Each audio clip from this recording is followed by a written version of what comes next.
Hello, I'm Ray, back again with another podcast episode.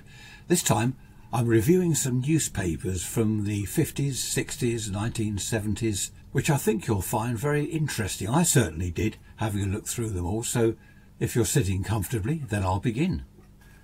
Right, I'm going to start off here. I've got a paper here, let's have a look through. This is, where are we, 1960, September 65. Oh look, oh this is good. Thunderbirds are go. Yeah, Jerry Anderson. Do you remember Thunderbirds? He did Stingray, it says here, Captain Scarlet. Yeah, it was the American Tracy family. All action heroes, it says here. Oh, it's led by Father Jeff. Do you remember Jeff? Every boy wanted to be Scott or Virgil. I remember that. They all hoped for a dinky toy at Christmas, a Thunderbird toy at Christmas. The very first episode, look, it says here, Trapped in the Sky, written by Jerry Anderson. His wife Sylvia, who also voiced Lady Penelope. Ah, right, I remember Parker. Yes, my lady. I used to quite like the programme, actually. It was good fun. It was mocked, it still is mocked, because you can see the strings on the puppets, can't you? That's quite funny, actually. Yeah, the episodes ran, it says here, ran to 50 minutes. But a bit like a mini movie. So that's quite good, isn't it? I quite like that. That's Thunderbirds. Oh, hang on. They're the first kids to get it. It's ATV in the Midlands. I remember, was that Associated Television? Oh yeah, first broadcast to London, Christmas Day, 1965. There we are. Right, what's this one? Oh, Ronnie Biggs escapes prison. What's this? 8th of July 65. Oh, Biggs and 3 other men escaped from Wandsworth prison. Carefully planned and well-financed operation. Oh, a ladder was thrown over the prison wall just after 3 o'clock when the men were exercising. A furniture van with a platform on top was outside the wall, and that held the ladder in place. Prison officers who tried to intervene as the men fled were held back by other prisoners. There we are. 3 cars were waiting for them. A shotgun was found afterwards in one of the cars. I think he went to Australia, if I remember correctly, and then on to Brazil, of course, and then eventually back to the UK. So, yeah, the Great Train Robbery. I mean, there was a film made about it, wasn't there? It was glamorised, really, wasn't it? Which probably wasn't a good thing, but yes, I do remember that. What was I in 65? I was sort of mid-teens in 65. Yes, so I remember that. I remember Thunderbirds, of course, as well on the telly. So, okay, let's see what's next. Okay, let's turn over. What have we got here? Oh, the Beatles. Beatles receive MBEs. There we are. There are 189 people receiving honours that day. But it's obvious, oh, who the photographers, yeah, at the gates of Buckingham Palace. Obvious who the photographers wanted to capture arriving. There we are. 4,000 or more screaming fans were there. Didn't John Lennon return his MBE in protest, wasn't it, about the Vietnam War, I believe? So what's this? What's this? National speed limit of 70 miles an hour introduced. Right. What was it before then? Before it was made 70? Anything, I suppose. Anything goes. Transport Minister Tom Fraser. 70 mile an hour limit for drivers on motorways. Oh, following several pile-ups in foggy conditions. Apparently some people were travelling at speeds in excess of 150 miles an hour. So I suppose something had to be done. I think it was Barbara Castle, wasn't it, who at some stage, because it was a temporary thing, if I remember rightly, I think Barbara Castle at some stage made it a permanent thing, the 70 mile an hour. Of course, it's still 70 now, isn't it? All these years later, it's stuck. So I suppose 70 miles an hour is fast enough, isn't it? Fast enough for me, anyway. That's because I'm getting old. Mind you, what I think is bad is the way people dither around in the slow lane, as they call it. The fast lane isn't the fast lane, is it? It's the overtaking lane. But how many times have you got stuck beside some old fool? Well, I'm old, but I'm not a fool, hopefully. You get stuck there doing 40, you know, pootling along at 35 or 40 miles an hour. Of course, then it all gets dangerous. But yeah, there we are. So that's the 70 mile an hour speed limit. Right. I think Barbara Castle, she was the Minister of Transport, and she couldn't drive. I remember that. There was quite a thing about it. She couldn't drive. Now, what's this paper here? December 65. Oh, Jackanory. Jackanory. Do you remember Jackanory? Says here, TV personality like Clement Freud or whoever, captivating children from toddlers through to their primary school years. Yes, I do remember Jackanory. I never really got into it. It wasn't something that I suppose I was a bit old for it. I don't know. Yes, well, of course I was, yeah. Right, what's this paper here? Oh, this is December 65. The Who. Oh, released My Generation. There we are. Do you remember that? My Generation.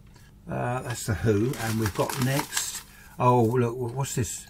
Oh, there's another. Sorry, Betty, I've got papers everywhere. Winston Churchill dies. Oh, there we are. Kensington, London, 24th of January, 65. There we are. Britain's great wartime leader, whose personal story of adventure and high office reads like a movie script. He had left office in 1955, retiring to life as a greatly venerated backbencher, wit and sage, who still lit up the Commons in his very old year, even into his old age. So that's Winston Churchill. There we are. That's that. What's this one? Let's have a look in this one. Then I'll go to another year already. I've just got a few. These are the Daily Mirrors, by the way. What else we got in this one? Oh, this is nothing. Official opening of the Pennine Way. Stanley Matthews knighted on that paper there. Right, this one is 1955. September 55. Ah, what's that? Bird's Eye. Oh, Bird's Eye fish fingers go on sale.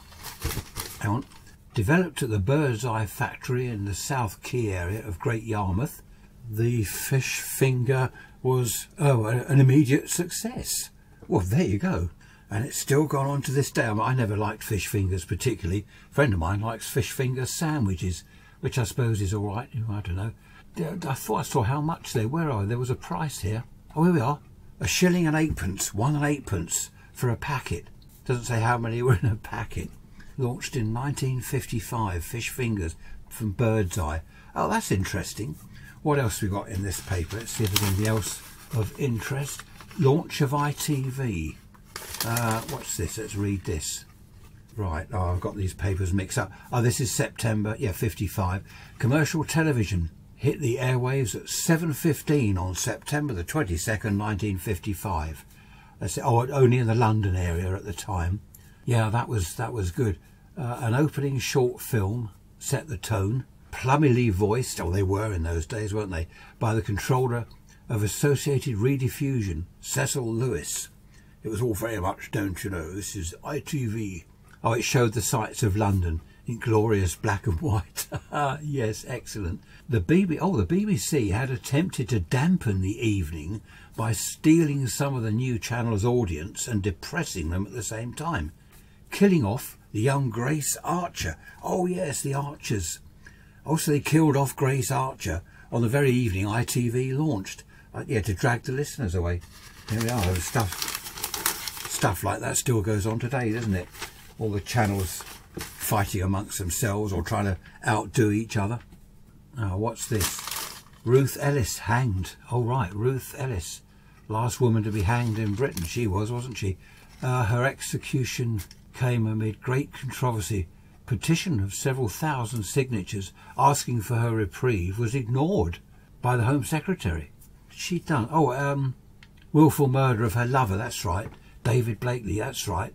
She fired 6 shots at him as he emerged from the pub in South Hill. Yeah, she shot him. I think we'll move on from that. Right, what's this? Sterling Moss. Ah, first Englishman to win the British Grand Prix. There we are. Aintree, Merseyside. 16th of July, 55. How there? 1955. Sterling Moss. I remember him as a kid. I knew the name. A racing driver, you know. All us kids wanted to be like Sterling Moss. Race around the place. Ah, so there we are. First one, 1955. Right, what's this paper here? This is 1973. Oh, Britain joins the EEC. What's this? With all the grace surely only a French president could muster, de Gaulle, whose country had twice been saved from oblivion by Britain, denied that country entry to the then common market.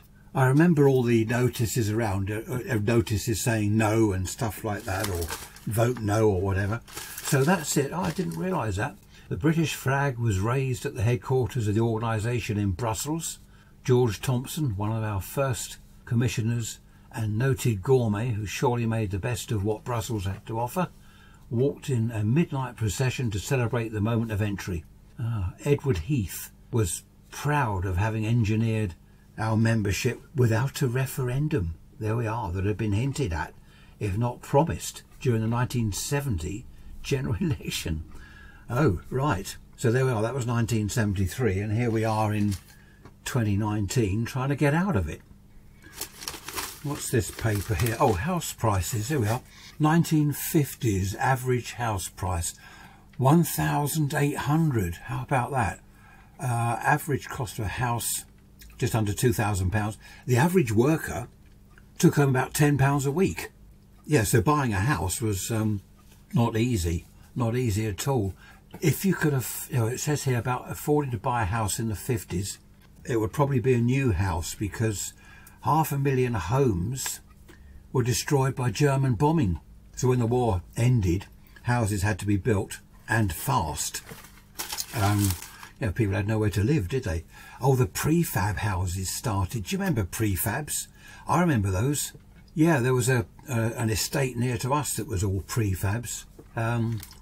Oh, I see, this is a looking back article. Oh, the first prefabs went up in 1945. There we are, just after the war had ended.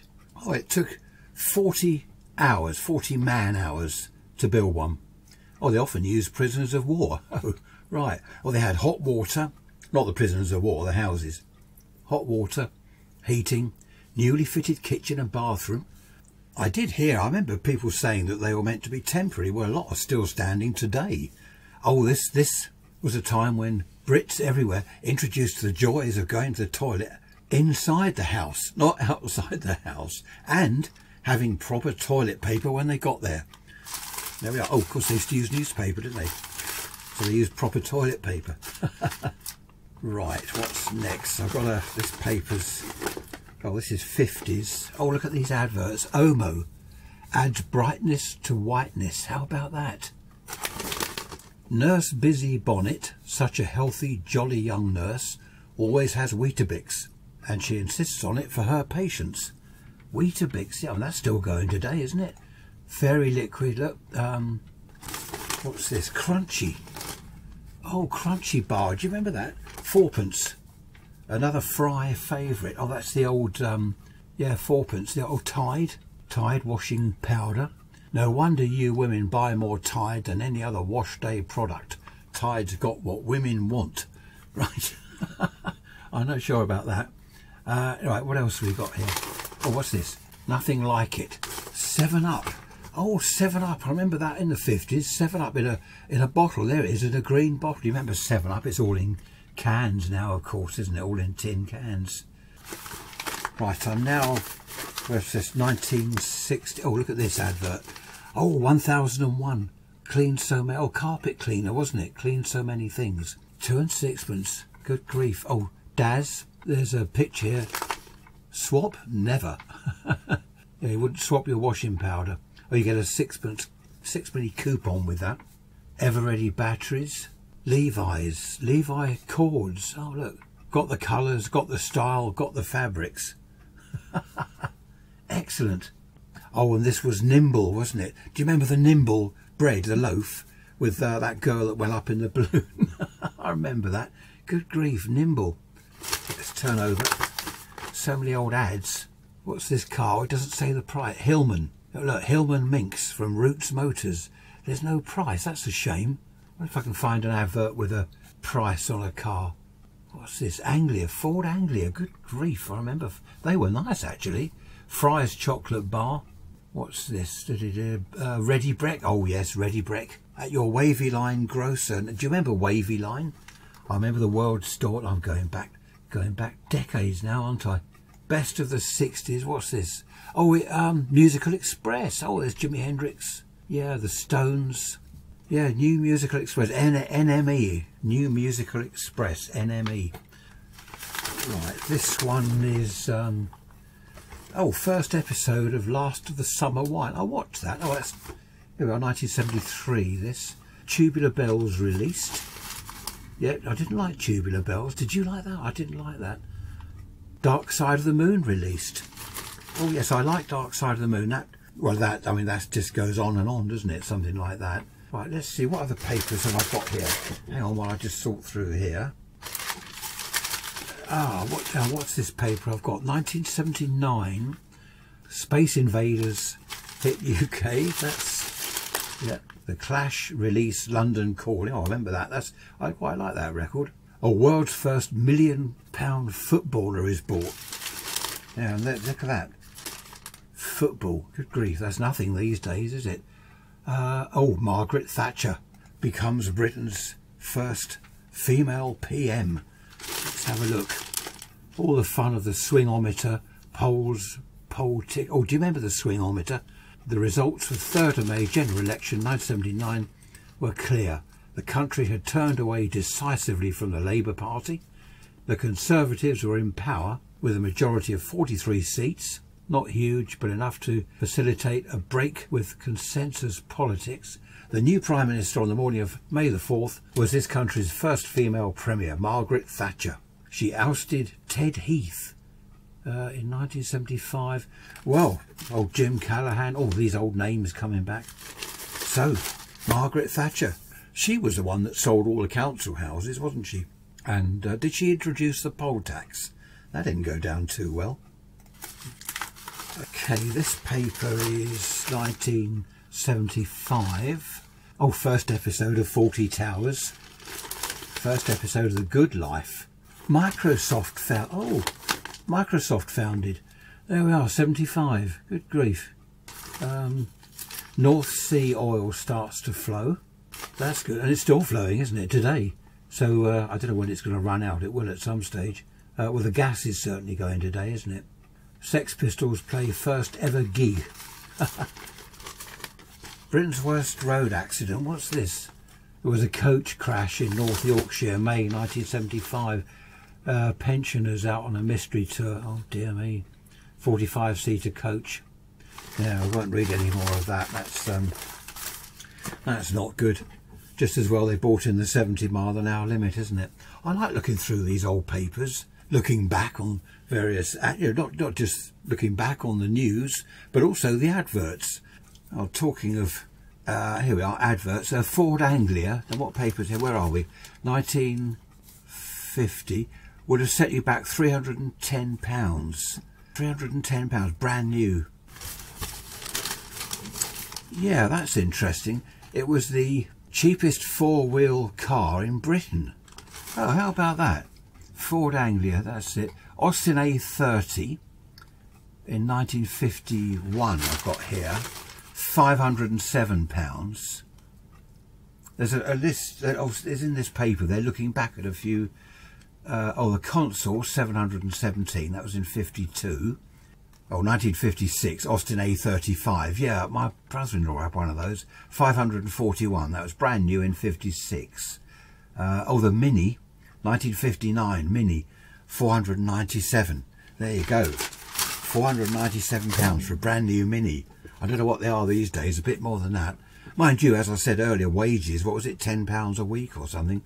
So that was an article actually in a paper in 63, looking back at car prices and things like that, which is always interesting.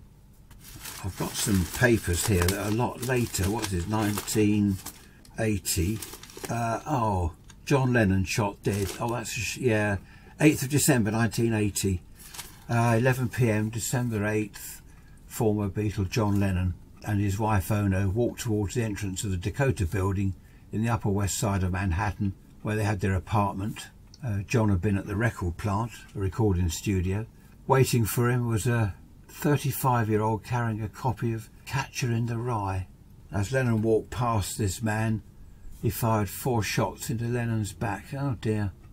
Oh, that's, yeah, I do remember that. That was in all the news headlines around the world, wasn't it? What can we end on? I'm going to end here. Let's find something a bit, what have we got? what's this? We're still in 1980. What's this? Daily Mirror, 1980. Oh, April. Oh, Britain's first nudist beach opens. There we are. We'll end on something a bit light-hearted. Where are we? In Brighton. That's not far from me. I remember that opening, actually. I remember people saying, "Oh, let's go and have a look," but I never did. There's nothing to see, really, is there? Oh, there was a debate about it, and it says here the debate included the timeless phrase "flagrant exhibition of mammary glands." There we are. What was it, on August 7th, 1999, local council, then Conservative controlled, agreed to the idea. The beach opening as a nudist facility on April the 1st, the following year, blah, blah, blah. Oh, erection of signage to warn those approaching about what, yes, I do remember that. Flagrant exhibition of mammary glands. Right, I think that'll do for now. I must give all these papers back to the owner and thank him very much for lending them to me. Hope you've enjoyed the podcast. If you want any more paper reviews from the past, let me know. I'll certainly borrow some more newspapers and see what I can find for you. Thanks for listening as always. I shall see you in the next podcast episode. Bye bye for now.